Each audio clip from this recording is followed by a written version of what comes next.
Anjing ini bernama Lassie, dan tiap hari, ia menunggu tuannya di gerbang sekolah. Meski hujan badai, ia tidak pernah terlambat. Ini adalah tuannya, Yo. Karena melamun di kelas, ia dipukul penggaris. Sepulang sekolah, Lassie tahu Yo pasti dipukul gurunya. Lassie menjilati tangannya yang merah untuk menghiburnya. Di tengah jalan, mereka melihat banyak orang berkumpul. Sam bertanya ke ibunya ada apa. Ternyata, tambang tempat ayahnya bekerja bangkrut. Mereka yang sudah hidup pas-pasan, sekarang untuk makan pun susah. Malamnya, orang tua Yo berdiskusi tentang masalah uang. Tapi, Yo belum memahami masalahnya separah itu. Ia tidak tahu, Lassie yang menemaninya dari kecil akan pergi meninggalkannya. Esok harinya, sepulang sekolah, Yo tidak melihat Lassie menunggunya. Ia langsung lari pulang karena mengira terjadi sesuatu pada Lassie. Tapi, ibunya mengatakan Lassie sudah dijual. Kesetiaan Lassie lebih dari yang kita kira.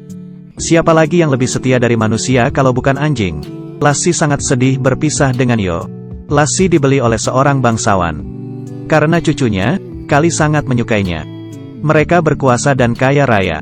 Keluarga mereka sangat menyukai anjing. Melihat Lassie mogok makan, mereka memanggil Haines si pelayan. Haines harus mengurusnya, meski ia sangat benci anjing. Setelah memaki Lassie, ia pergi. Sorenya, Lassie ingin kabur. Karena ini sudah waktunya menjemput Yo. Lassie terus menggali. Tak lama ia berhasil membuat lubang dan keluar dari sana. Yo sangat terkejut melihat Lassie. Tapi, tak ada yang mengira Haines sudah menunggu di rumah mereka. Ia membawa Lassie pergi lagi. Ia bahkan berkata pada Yo untuk menjauhi anjing mereka. Tapi, di tengah jalan, Haines dihadang rombongan kambing. Lassie kabur ke rumah lagi. Yo dan ayahnya akhirnya mengembalikan Lassie ke rumah bangsawan. Yo berpesan pada Lassie supaya tidak usah pulang lagi. Kalau Lassie pulang, Yo akan membencinya. Lassie harus baik-baik di sana. Harus mau makan. Lalu, Yo dan ayahnya pulang dengan hati yang hancur. Hari kedua, Haines menghalangi kandang dengan papan kayu. Besok aku akan membawamu ke Skotlandia. Kamu tak akan bisa kabur. Lassie memperhatikan tinggi kandangnya. Haines merasa kandang itu sudah cukup tinggi. Lassie tidak mungkin kabur. Lassie berputar-putar dan terus mencoba. Lalu, ia berlari kencang. Dan berhasil lompat keluar. Haines terkejut melihatnya. Ia sangat marah dan pergi ke rumah Yo untuk mencarinya. Tapi, Lassie tidak di sana. Haines berkata bahwa mereka akan ke Skotlandia besok. Keluarga Yo harus mencari Lassie secepatnya. Ayahnya akhirnya menemukan Lassie bersama Yo di tempat mereka main. Ia berkata pada Yo bahwa Lassie bukan miliknya lagi. Karena ayahnya telah menerima uang mereka. Mereka harus jujur. Yo yang sangat sedih tetap mematuhi ayahnya. Yo sekeluarga membawa Lassie naik kereta. Setelah berhari-hari naik kereta, mereka pun sampai di Skotlandia. 1.200 km jauhnya dari rumah. Rumah bangsawan sangat megah. Lassie diperlakukan amat istimewa di sini. Bangsawan bahkan mencarikannya pacar. Tapi, Lassie sama sekali tidak tertarik. Ia hanya ingin hidup bersama Yo. Haines ditugaskan untuk menjaga Lassie, supaya Lassie beradaptasi dengan rumah barunya. Tapi, Haines merasa kedudukannya lebih rendah dari anjing. Haines curi-curi kesempatan, dan membawa Lassie ke tempat sepi. Ia melepas sabuknya, dan memukuli Lassie. Tapi, Haines terlalu kencang menarik hingga kalung Lassie putus.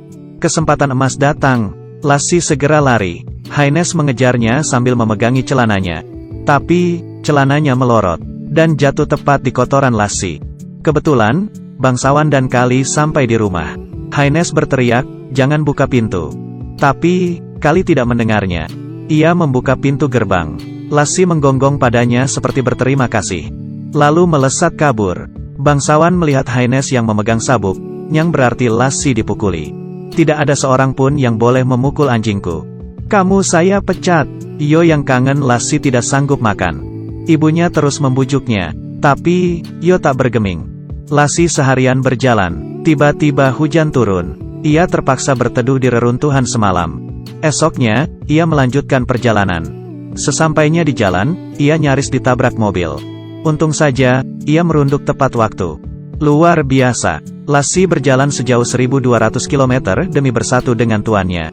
Ia tidak tahu perjalanan berikutnya akan sangat sulit. Tapi, Yo adalah segalanya bagi Lassie. Lassie yang kelaparan 2 hari. mampir ke rumah seorang penduduk desa untuk minta makan. Tapi, Lassi dikira mau mencuri ayam. Lalu mengusirnya dengan senapan. Lassi hanya bisa minum untuk mengisi tenaganya. Ia lalu mendaki pegunungan. Sungai-sungai ia seberangi. Akhirnya, ia tiba di sebuah kota. Ia berniat mencari makan. Tapi, ia malah dikejar oleh penangkap anjing liar. Lassi ingin melawan. Tapi, ia terlalu lelah karena kelaparan. Lassi akhirnya tertangkap di penampungan saat mau dimasukkan ke kandang. Ia ingat bayangan masa lalu mereka memenuhi benak Lassi. Jadi, ia harus kabur. Tujuan Lassi sangat jelas, yaitu pulang. Saat mau mengunci kandang, Lassi yang pintar menerobos di antara kakinya. Ia memutuskan lewat gunung karena di kota berbahaya. Ia juga belajar untuk tidak gampang percaya pada manusia. Di jalan, ia berjumpa dengan pemain sirkus kerdil. Ia iba pada Lassi dan memberinya makan. Tapi, Lassi hanya menciumnya dan tidak memakannya. Karena Yo pernah berkata padanya untuk tidak makan makanan yang jatuh. Si kerdil tahu Lassi bukan anjing liar. Ia lalu meletakkannya di piring. Lassi menerima bantuan darinya dan mereka pun berteman. Karena sejalan, jadi ia ikut dengan si kerdil. Tentu saja, Lassi tidak makan dengan cuma-cuma. Ia membantu rombongan sirkus dengan menunjukkan keahliannya. Hari ini, mereka berkemah di hutan. Dua perampok datang. Mereka meminta seluruh uang si kerdil. Lassi mengalihkan perhatian mereka. Tapi, si kerdil tertangkap dan dihajar habis-habisan. Anjing kecil si kerdil menggigit kaki salah satu perampok. Tapi, ia dipukul tongkat sampai mati oleh perampok. Lassi yang tahu perampok tidak mengejar segera kembali. Lalu ia dan si kerdil bekerja sama mengusir perampok. Hari kedua, si kerdil mengubur mayat anjing kecilnya. Musim dingin akan tiba sebentar lagi. Si kerdil harus putar balik. Ia tidak rela berpisah dengan Lassi. Tapi, ia tahu Lassi harus pergi mencari tuannya. Lassi kembali sendirian. Ia sudah melewati satu musim gugur. Musim dingin tiba. Setelah berjalan 1 tahun lebih, Lassi melihat sesuatu yang familiar. Itu adalah rumah yang ia rindukan. Tapi, ia kelelahan. Karena hari ini Natal, semua orang berada di gereja. Saat ini, anjing tetangga melihatnya. Anjing tetangga menerobos ke gereja dan mencari Yo. Ia menarik syal Yo supaya ia pergi dari gereja. Yo mengikutinya. Ia sangat terkejut melihat Lassi. Ayah dan ibu Yo bergegas menyusul. Ini terasa mustahil. Lassi berjalan sejauh 1.200 km demi Yo. Tetangga mereka juga terkejut. Ayah Yo membawa Lassi ke dokter hewan. Dokter berkata, jantungnya masih berdetak, namun lemah. Kemampuan bertahan hidup hewan tak sekuat manusia. Lassi sudah mengerahkan seluruh tenaga. Setelah bertemu Yo, Lassi puas. Ia dapat tenang pergi. Aku tidak bisa menjamin Lassi dapat bertahan. Kita hanya bisa berdoa. Haines yang dipecat mencari Lassi ke rumahnya lagi. Ia membawa polisi bersamanya untuk merebut Lassi. Lassi sudah dibeli oleh tuanku. Hari itu, bangsawan kembali ke Yorkshire untuk merayakan Natal. Polisi membawa Lassi pergi ke rumah bangsawan untuk diklaim. Bangsawan yang melihat Lassi sangat terharu. Setelah memeriksanya, ia berbohong bahwa itu bukan anjingnya. Haines tidak henti-hentinya berdebat. Bangsawan sebenarnya ingin memintanya kembali bekerja. Tapi, setelah melihat kelakuan Haines, ia memanggil 2 anjing galaknya untuk mengejar Haines. Setelah beberapa hari, Lassi akhirnya pulih. Bangsawan mencari mereka. Ia berkata sedang kekurangan orang. Ia bertanya apakah ayah Yo bersedia membantu. Bila bersedia, mereka sekeluarga dan Lassi bisa pindah ke dekat rumahnya. Ayah Yo tentu saja setuju.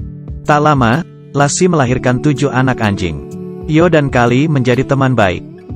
Kesetiaan seekor anjing lebih dari yang kamu kira. Anjing adalah satu-satunya makhluk yang mencintaimu lebih dari apapun. Ia tidak akan meninggalkanmu meski kamu miskin dan jelek. Selain anjing, siapa lagi yang bisa? Ia menyerahkan seluruh hidupnya padamu. Tanggung jawabmu hanyalah menjaganya. Bila anjing mencintaimu, itu untuk selamanya. Ia tidak peduli apapun yang terjadi padamu. Ia akan melindungimu dengan nyawanya. Kalau tidak suka anjing, jangan sakiti mereka. Aku Kaki Minyak si pecinta anjing. Terima kasih dan sampai jumpa.